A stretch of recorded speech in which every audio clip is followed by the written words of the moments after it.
guys, since I had some time in between Patreon Blitz vids, I decided we could do a bit more catching up over here with some PS4 stuff I played. Cool? Cool. Let's get to it.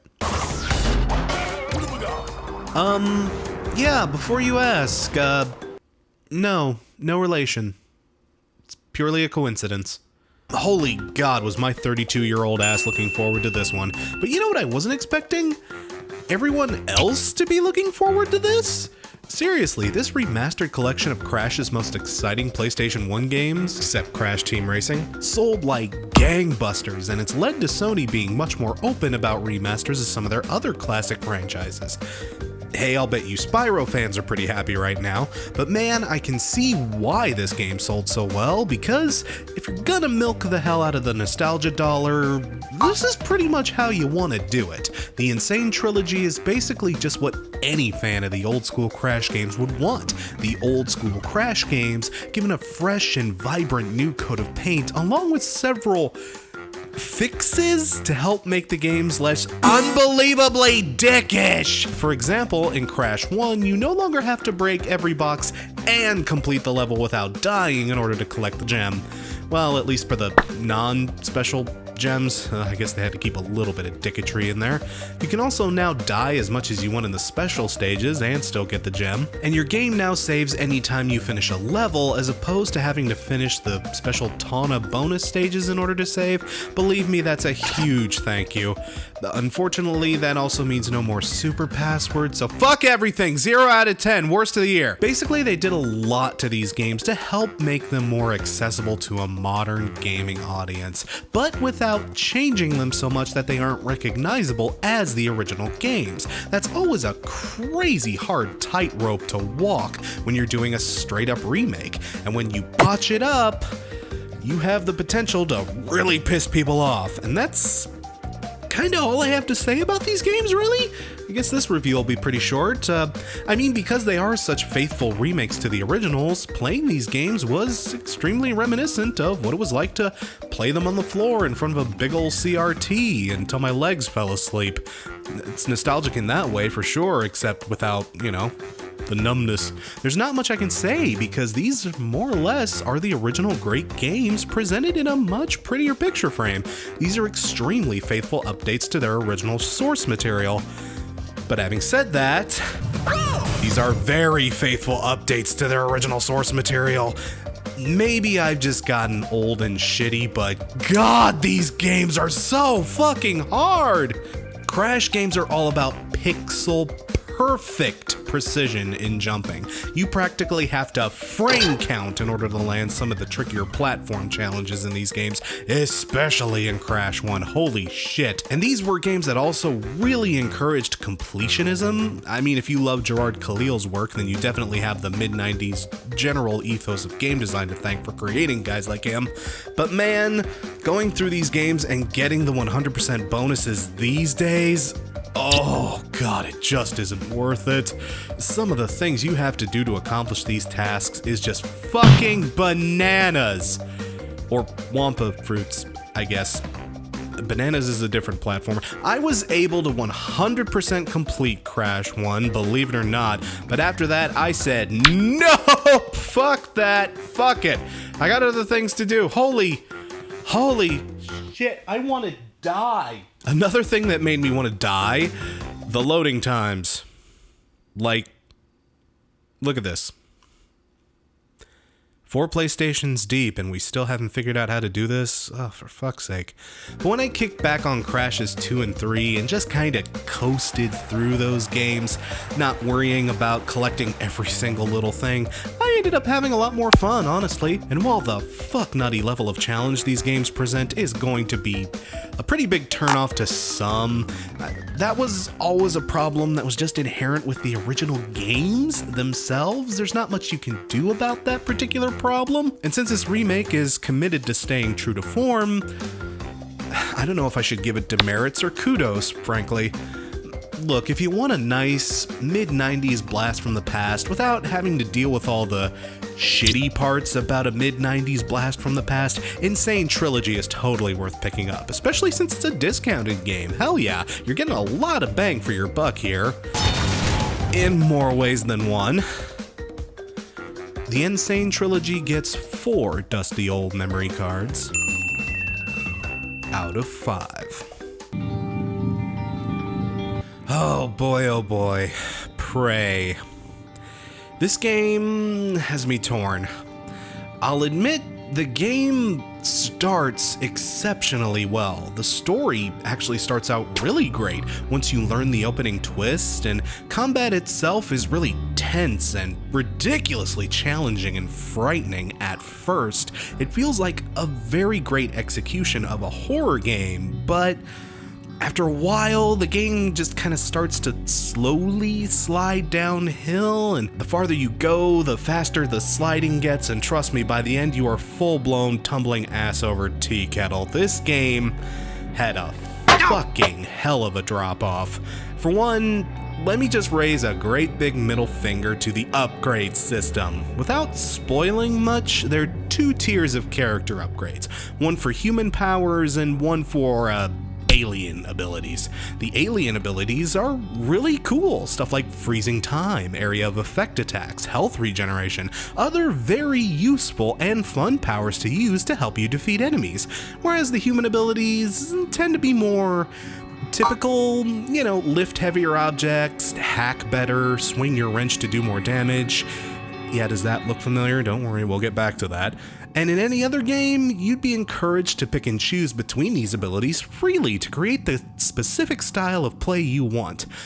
But there's this bullshitty thing with the alien upgrades that really ticked me off, in that they're, quote, bad upgrades. When you implement them, it means 3 things happen. This is considered a negative moral choice in the game, so if you use even one, you're going to get either a bad or mixed ending. B, the more you use, the less turrets will recognize you as being human, and if you use too many, eventually they'll full-blown turn on you, even if you hack them. Ugh. And C, implementing these alien upgrades causes more monsters to spawn in. So if you were planning on using these upgrades to help alleviate the challenge or help bring the balance a little bit into your favor, joke's on you, asshole. The game just beefed up straight to meet you. Ha! Nice try making the game more enjoyable, asshole. Hope you enjoy the shitty ending. So, since I wanted to go for the best ending, I stuck to the human-only upgrades, and I had a miserable fucking time. These enemies are just too fucking strong. Even some of the weakest enemies in the game are absolute bullet sponges, and ammo is crazy scarce. There are these matter converters in the game that can take items you've collected and transform them into other items with the appropriate blueprints. Sounds neat, huh? Sounds like you can make a lot of different tools and objects to help you conquer challenges in new, differing, and unique ways. The only things I was ever able to make were shotgun shells and pistol bullets. That's it. Oh, not because I didn't have the ability to make other stuff, hell no, it's just that ammo is so fucking non-existent in this game, and enemies soak up so much of it that I was throwing away health packs, ammo for other weapons, and even entire guns just so I could make enough bullets to get me through a fucking level. Jesus H. Christ. And I wouldn't even have to be doing that if any of the other weapons in the game weren't complete piss. The first weapon you're given, apart from that familiar old wrench, is a foam gun. Seriously, a foam gun. It does 0 damage, only freezes enemies in place temporarily, and takes forever to even do that. You are expected to fight off this super-powered alien invasion with the equivalent of a glorified fire extinguisher. The weapons in this game really suck shit. The combat starts out feeling intense and edge of your seat and kind of satisfyingly overwhelming, but as the enemies grow stronger, you basically don't, and scary transforms into annoying really goddamn quick. It even got to the point where I had to kick the difficulty level all the way down to easy.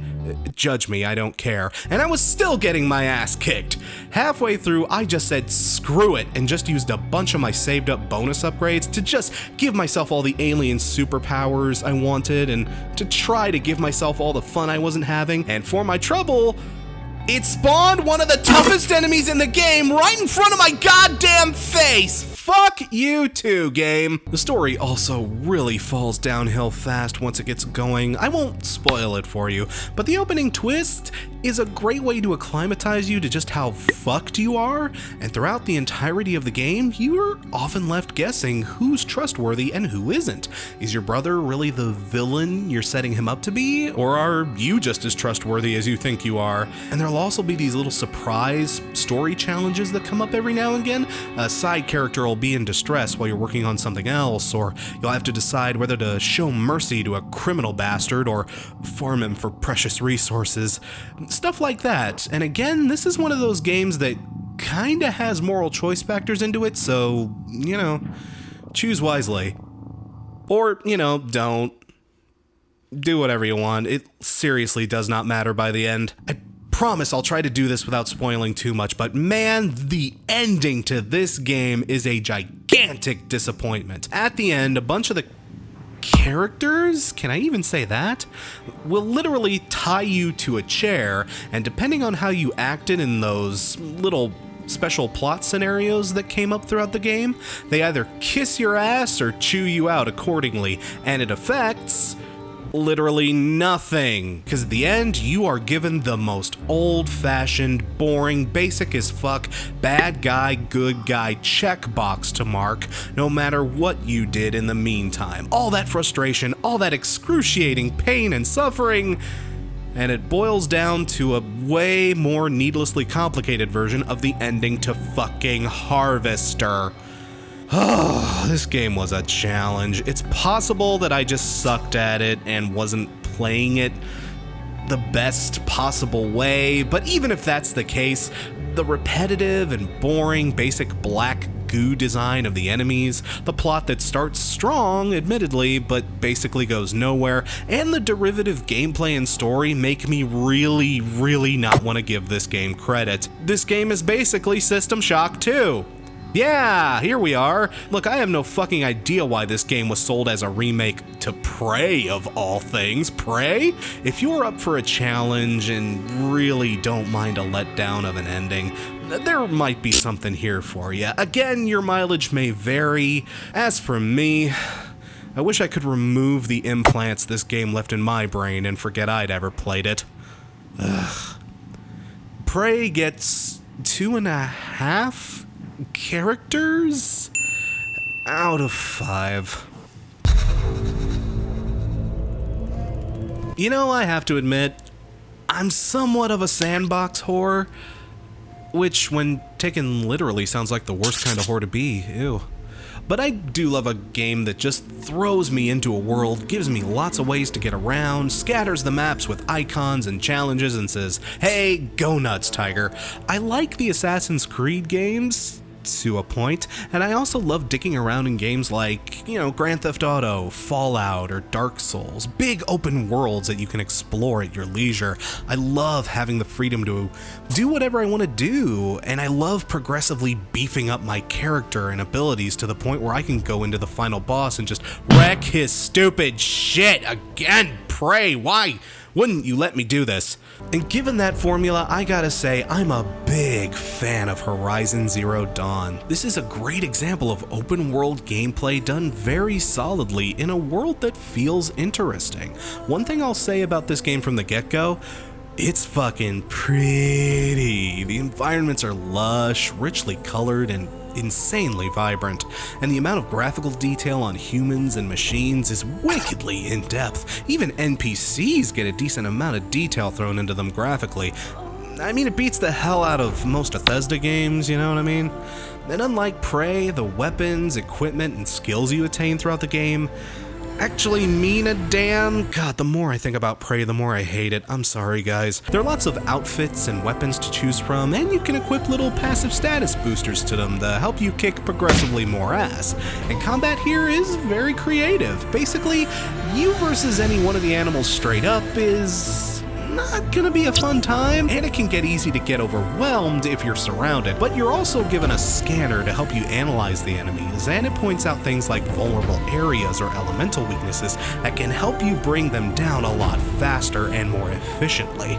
This means you'll probably be changing out weapons and ammo fairly frequently, but the game is very good about making these sudden shifts as easy and fluidly done as possible. It's a game that encourages tactical combat, but it does it extremely efficiently. Seriously, I am going to praise the hell out of the overall functionality and mechanical efficiency of this title up and down. I don't know if I've ever navigated an action RPG's base of systems with this much grace. Menu navigation is straightforward and easy to understand. The map makes perfect sense and is easy to read. Upgrades, status boosts, leveling up is incredibly easy to wrap your head around. And this might seem like a weird compliment to make, but it's one of those things that can bog down otherwise great games. I mean, seriously, even some good games have clunky menu and navigation systems, and look, believe me, ask anyone who's had to play Fable fucking 3, they'll tell you how important it is that these systems not suck shit. And the story and characters are all engaging and fun to participate in. It's fun learning about what happened to the world, and it's awesome seeing Aloy grow as a character. Admittedly, I loved playing as cute little babby Aloy in the opening, and god damn it do I love Rost. Rost is a badass, and I don't want to spoil anything, but I only wish we had more time with the guy. I'm not all the way through the game at time of this writing. In fact, I don't even think I'm halfway through it, because I'm the best reviewer, but man, that's also because I'm a total side quest whore, and man, do I like all the work and effort that went into these. You get some really nice rewards from them, and everyone you play feels like you're adding to the narrative and structure of the story. I often have to tell myself, Crash, you're reviewing this game, you need to finish it quickly, but then I'll find another cauldron, or get the chance to climb a nearby tall neck, and I squee, and I go off, and I run away, and I do all kinds of shit, and then it's 3 days later, and fuck.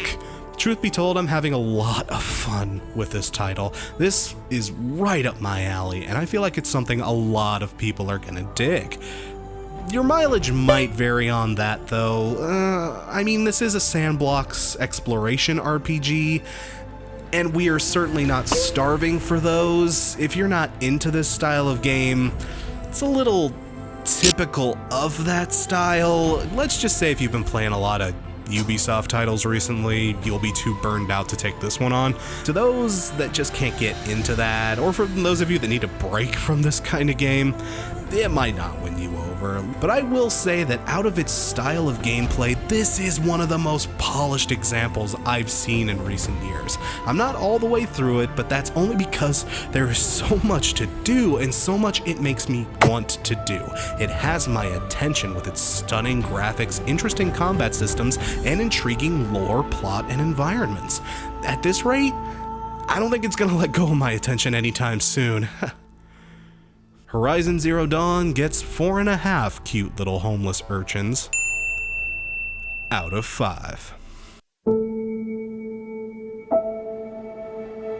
So, this game. Y'all heard about this game, didn't ya? Yeah, so did I. Its troubled development, its countless bugs and glitches upon release.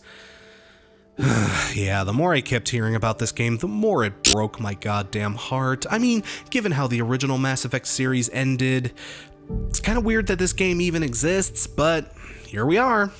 We have a new Mass Effect, and look, I purposefully held off on this for a while. Seriously, I forced myself not to buy it. I didn't even want to look at this goddamn game until a few patches came on down the line and fixed some of those initial bugs and fuck-ups we were all seeing.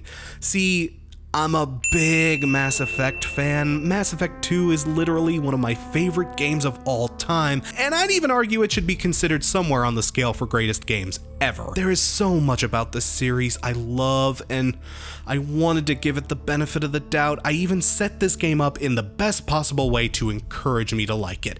I played it after all of its weird graphical issues were patched out. I rented the game on Gamefly, so I wasn't shelling out for a full-priced copy. I even set this aside to be my relaxation game while I was working on GDR2. but I can't. Guys, I just can't. This game was boring. So boring. So relentlessly boring. Ugh. I don't even quite know where to start.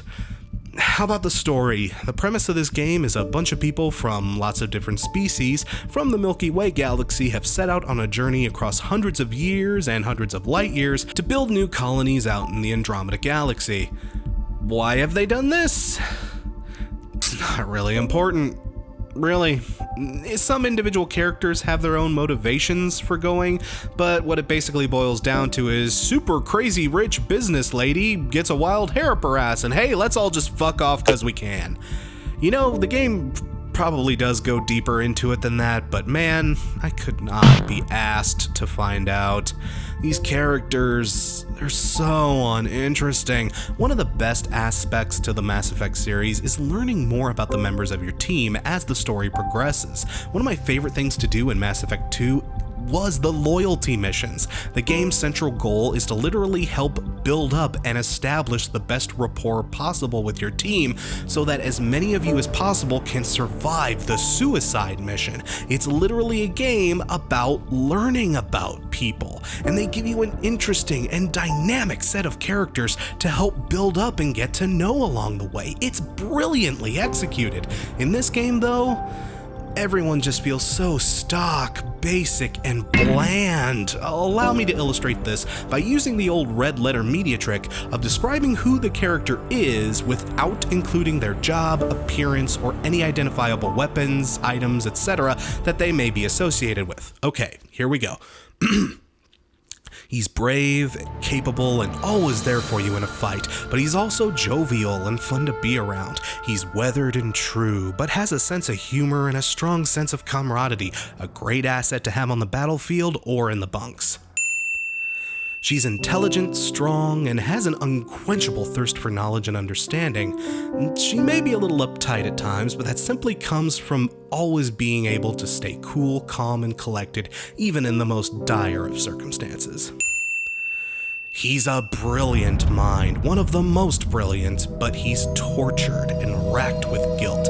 He's so smart, he always seems like he's 5 steps ahead of everyone else, regardless of what they're doing, and he has a tough facade and will kick your ass sideways if he has to, but underneath, there's a sadness, a strong desire for redemption, and a sincere wish to absolve himself for his past. And a wicked singing voice. I am the very model of a scientist Solarian. I've studied species. Okay, got it? Now let's try this for the Mass Effect Andromeda characters. There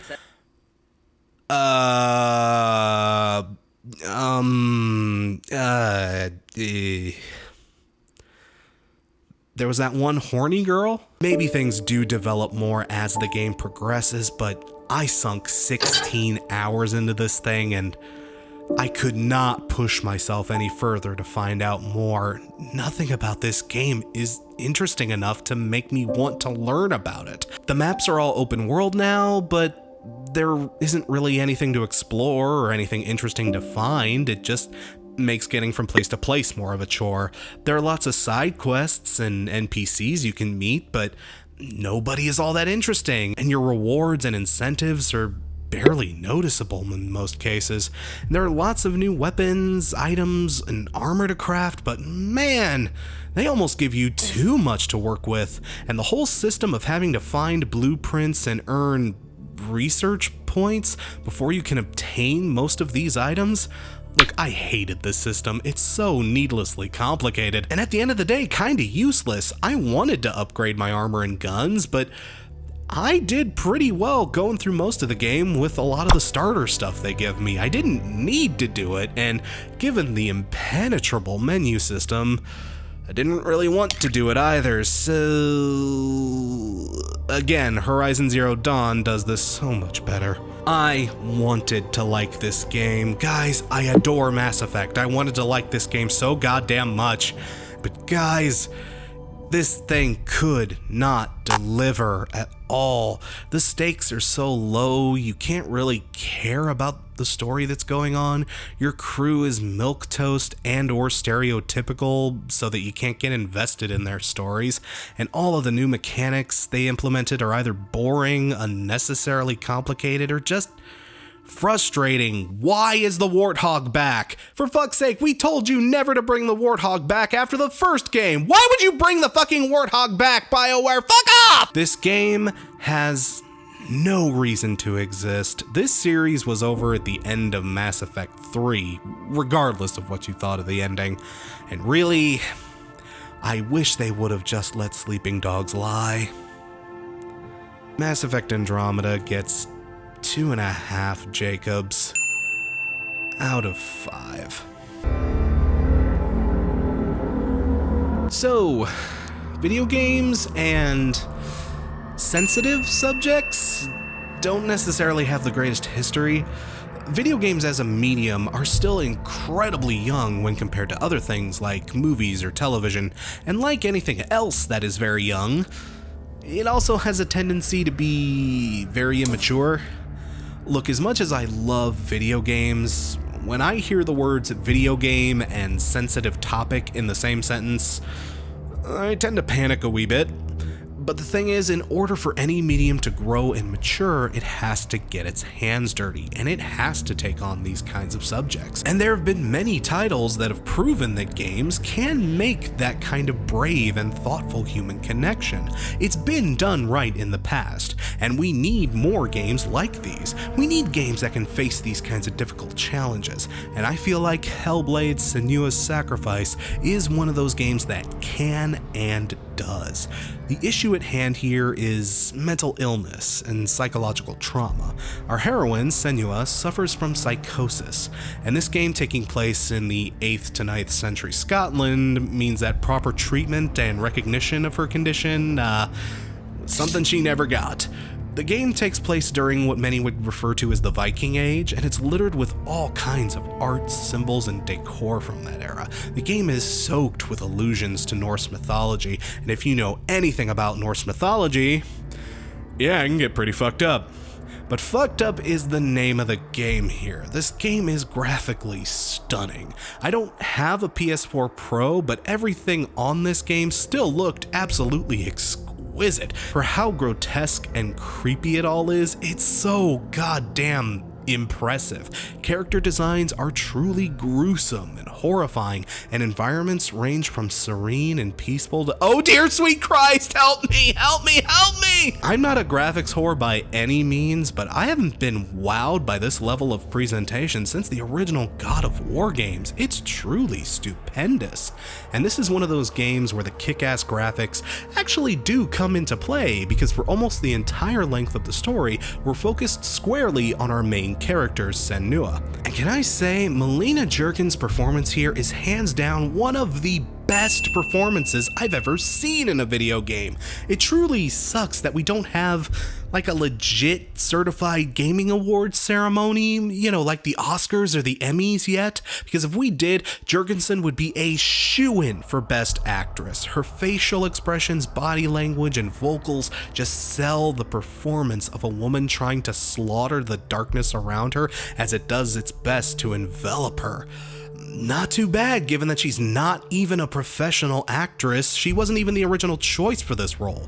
Like, if Natalie Portman can win a freaking Oscar, surely Jerkins would qualify at this point. Senua's struggle feels very real and visceral, and this is further helped by some of the best sound design I think I've ever heard in a game. Pro tip, if you can, play this game with headphones on. The higher quality, the better. Senua's psychosis is kind of manifested as small, distant voices that chime in from time to time in the background. The voices surround you, engulf you. It really feels like they're filling out all of the space within your head, and those voices will tell you, well, many things. Sometimes they help in combat by letting you know when you should dodge. Sometimes they provide you with small clues to help you with puzzle solving, but most of the time they're just trying to make you feel like absolute shit. Now, I've never had psychosis, but I've known people that have, and I have chronic anxiety, which isn't even slightly the same thing, but I also struggle with my own form of mental illness. And while I won't even pretend to know that I know what it's like for people with psychosis, coming from my own personal mental illness related background, the constant unrelenting whispers of degradation, the unrelenting pressure and tension they can create, and the weak, paralyzing feeling brought on by your own mind trying to strangle itself. Yeah, I felt like this game understood what that was genuinely like. I don't think I've played any other game up to this point that understands the struggle that mentally ill people go through every single day. This game resonated with me on a very personal level. Like, holy shit, this is one of those games that just kinda knows me.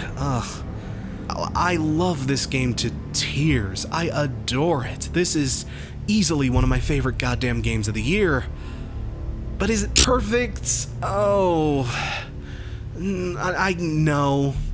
I want to say it's perfect. I love this game so much that, like, I am literally wrestling between this or Breath of the Wild for my current game of the year. Like, seriously, that is how much I loved this game. But I would be kidding myself and all of you if I didn't admit that there were some troubling aspects to it. For one, this is so not going to be everyone's flagon of mead. Like, just not at all. For being such a terrific game, it's not much of a game.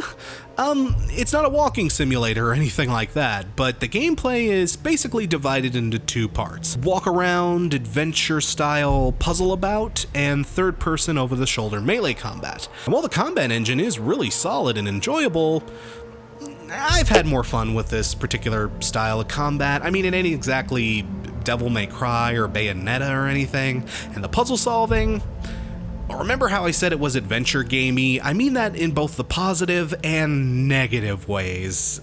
You can feel really smart when you do figure out some of these various rune puzzles. They can really tickle your brain, but some of them, they come straight from the Roberta Williams Moon Logic. How in the fuckity fuck was I supposed to guess that? School of puzzle design, and the two elements, there's a bit of clash between them. They don't always meld well from puzzle time into combat time. It can feel a little awkward and clunky.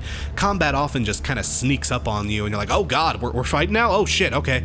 Also, while I love the idea of the creeping death mechanic, wherein the game will literally delete your save file if you die too often, this mechanic is not introduced terribly well. Howdy do, splash screen text. And B, look, unless you just really, and I mean really, suck at this game's combat, this is not something you're gonna have to worry about at all. I got all the way through the game without the blight barely even eclipsing my shoulder. So while it is something you might worry about, you probably shouldn't. It's really hard to get a game over that way. But, you know, I will say to those people griping about, oh, how shitty game design it is to just delete all of your progress if you suck at the game too badly. Games have been doing that since the very beginning. Where the hell have you been, homie?